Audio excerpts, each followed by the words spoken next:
हमारा हरी बहुत तरह के व्यापार करता है, लेकिन कमाई किसी में नहीं होती है। उसका एकमात्र कारण ये है कि हरी जो भी धंधा करता, सामने वाला भी वही धंधा करने बैठ जाता। हे ऊपर वाले, आज मैं कद्दू बेचने निकला, सामने वाला भी कहीं कद्दू बेचने ना बैठ जाए, नहीं तो मेरी कमाई कैसे होगी। हे ऊपर वाले, थोड़ी दया करना, आपकी दया के बिना तो हम कुछ नहीं कर पाएंगे।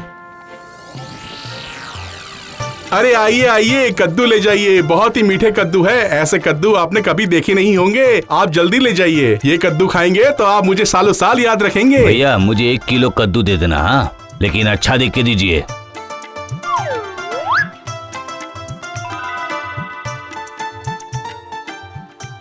कद्दू लेके जाइए, कद्दू लेके जाइए, मैंने खुद घर पे उगाए हैं, जल्दी कद्दू लेके जाइए। हरी जैसे जैसे लोगों को बुलाते जाता, बहुत सारे लोग उसके पास से कद्दू खरीदने आने लग जाते। लेकिन हरी के किस्मत में सुख नहीं था। एक टोकरी कद्दू भरकर उसका प्रतिद्वंदी बाजार आ जाता।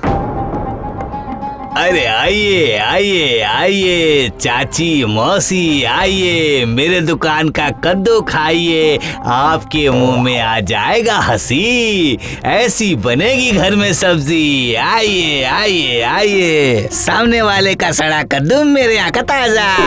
मैं क्या सड़ा हुआ कद्दू बेच रहा हूँ? बिल्कुल गलत बात मत बोलो, मैं कह देता हूँ। जलो मत दोस्त, बराबरी करो, तुम्हारा भी बिकेगा। हाँ, अरे आइए दीदी, आइए मौसी, आइए चाची। देखते ही देखते हरी के दुकान के सारे ग्राहक सामने वाले दुकान पे पहुंच जाते हैं।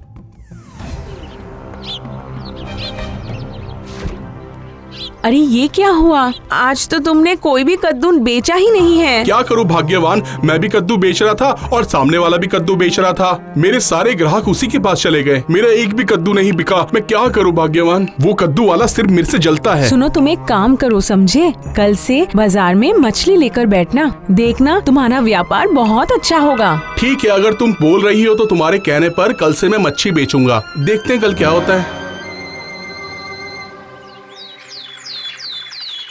अरे ले जाइए, रहू मछली ले जाइए, 200 रुपए किलो, सिर्फ 200 रुपए किलो। मैं हिलसा लेके आया हूँ, हिलसा 500 रुपए किलो हिलसा।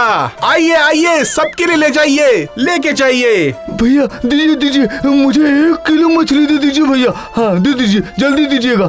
अच्छा, तो हरी 500 रुपए में हिलसा मछली बेच रहा है। कोई बात नहीं, मैं 450 रुपए में हिलसा मछली बेचूंगा।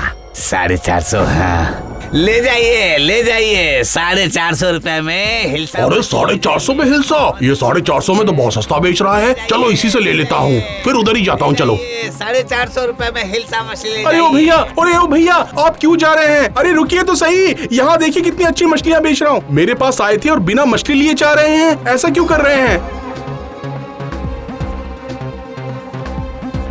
भाई मुझे एक बात बता, मैंने तेरा क्या बिगाड़ा है जो हर बार तू मेरा बिजनेस चौपट कर देता है?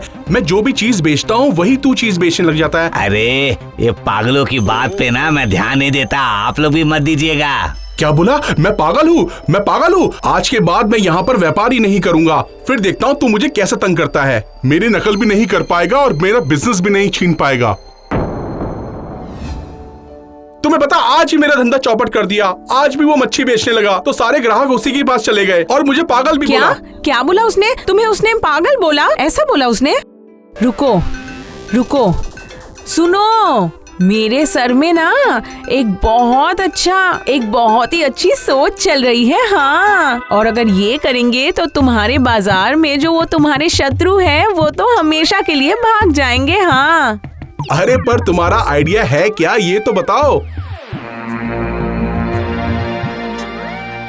अरे वाह, ये तो बहुत ही अच्छा आइडिया है। ये आइडिया मेरे दिमाग में क्यों नहीं आया? अब देखता हूँ कि वो मेरा धंधा चौपट कैसे करता है और मेरा क्या बिगाड़ लेता है। अब मिलेगा जैसे को तैसा। अगले दिन से हरी के घर में राजमिस्त्री काम करने लग जाते हैं। थोड़े ही दिन में एक बहुत बड़ा और लंबा छत तैयार हो जाता है। काम खत्म होने के बाद एक दिन रात को हरी बहुत सारी बकरियां लेकर आता है और उस छत में रखकर उनका पालन करता है। बस अब इन लोगों को सिर्फ खिला पिलाकर बड़ा करना है। अब तो समझो मेरा काम हो ही गया। अब तुम देखना, अब हमारी सारी तकलीफें दूर हो जाएंगी और हम खुशी खुशी रहेंगे।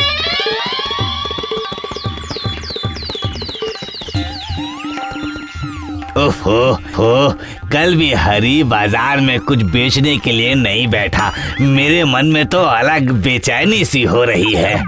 अच्छा, हरी भाई ने कोई नया धंधा तो नहीं शुरू कर दिया है? बताओ। हाँ, ठीक बोल रही हो। अब क्या धंधा शुरू किया है ये हमें जानना ही होगा।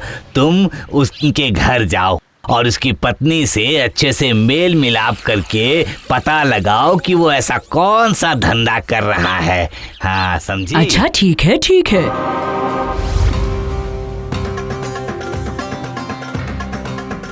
भाभी कैसे हो? बहुत दिन हो गए, हम लोग मिले नहीं हैं। बस कुछ नहीं, अपने काम में व्यस्त हूँ दीदी, और कुछ नहीं। आप बताइए। भाभी, आपने क्या उस छत के ऊपर घर बनाया है? ना कोई छत है, ना कोई खिड़की है। हम लोग तो यहाँ पर मछली पाल रहे हैं। मछली पाल रहे हैं, वो भी छत के ऊपर? हाँ, हमने तो यहाँ पर मछलियों के लिए बहुत सारा पानी जमा किया है और वहाँ मेरे पति ने पंप से पानी लेकर मछलियों को छोड़ दिया है। बहुत सारे अलग अलग ढेर सारी मछलियाँ हैं यहाँ पर। ये सारी मछलियाँ मेरे पति बेचने वाले हैं बाजार में। अरे शाबाश, भैया के पास तो काफी दिमाग है। छत के ऊपर मछली पाल रहे हैं। ये क्या भाभी, मुझे तो बकरी की आवाज सुनाई दे रही है। अरे वो आसपास शायद कोई बकरी घूम रही होगी, इसीलिए। ऐसा ही कुछ होगा शायद। मछली पाल रहे हैं, ये तो बहुत ही अजीब सी बात है। ठीक है, आज मैं चलती हूँ भाभी, किसी और दिन आऊंगी मिलने। आप संभाल के रहना। हाँ, क्यों नहीं, जल्द मिलेंगे। जाओ, तुम भी जाके छत पर मछली के लिए जगह बनाओ, तभी तो आएगा असली मजा। अच्छा, तो ये बात है, इसलिए हरी अब बाजार में कुछ बेचने के लिए नहीं आता है। वो क्या सोचता है कि इस तरह छत में मछली पालने से वो अमीर आदमी बन जाएगा। और अगले दिन से उसने भी अपने घर के छत पर बड़ा बड़ा लंबा ईंट बांधना शुरू कर दिया। और काम खत्म होने के बाद उसने इस बड़े से छत में पानी डालकर उसमें खूब सारी मछलियों को छोड़ दिया। समझी भाग्यवान, ये मछली जब बड़ी हो जाएगी ना, तब हम लोग लखपति हो जाएंगे। लखपति। देखा भाग्यवान, हमारा उपाय काम कर गया।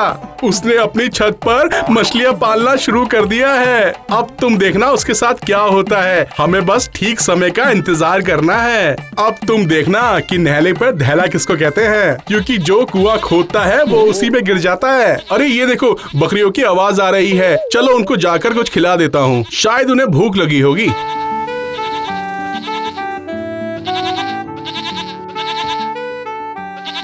देखा, जब से हमने मछली के लिए ऊपर टंकी बना दिया, हमारा दीवार तो भीगने लगा।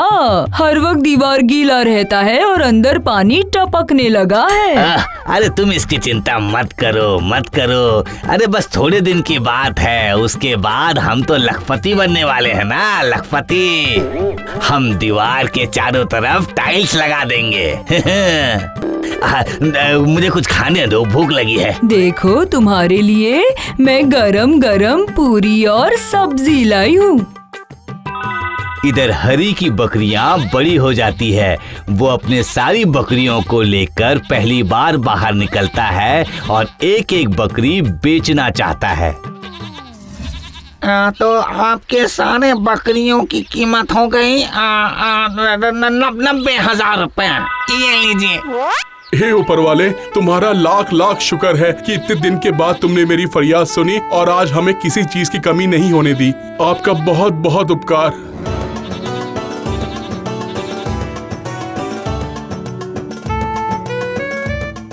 अरे वाह, मैं बहुत खुश हूँ। आज ही मैं बीवी को बोलूंगा कि मेरे लिए और अपने लिए अच्छे अच्छे पकवान बनाए। हाय हाय हाय, सर्वनाश हो गया है। हाय हाय हाय, सर्वनाश हो गया है। ए लड़के, तुम ऐसे क्यों दौड़ रहे हो? क्या सर्वनाश हो गया? बताओ बताओ बताओ, पहले सांस ले लो फिर बताओ। वो थे ना जिन्होंने छत पे मछली पाला था, उनके पूरे घर में पानी पानी हो गया है। उनका पूरा घर टूट गया है, तो सब लोगों को बुलाने जा रहा हूँ। अब मैं क्या करूं भाग्यवान, तुम्हारी सारी बातों को सुनकर मैंने अपने ही छत पर हमारे सर मछली के पालना ऊपर से शुरू छत कर भी दिया। चला गया, अब हम कैसे जिएंगे? अरे अब तो सब कुछ चला गया। इसलिए बोलते हैं कि जब भी ऊपर वाला देता है छप्पड़ फाड़ के देता है, और यहाँ तो तुम्हारी छत ही फाड़ दी। चाहे उनका अभिशाप हो चाहे उनका आशीर्वाद हो, पूरी जिंदगी मेरा नकल नकल करके तुम धंधा करते थे ना। अब अपनी किए की सजा खुद भोगो, किसी से जलना नहीं चाहिए। और सब ये किया कराया मेरी पत्नी का है। अब तुम्हें आया ये सारा खेल समझ में? के बाद हरी अपने बकरी पालने की बात और उसे 90,000 में बेचने की बात उसे बताता है। तो इसका मतलब तुम अपने छत पे इतने दिनों से बकरी पाल रहे थे? हाँ हाँ भाई, मैंने बकरियां ही पाली थी।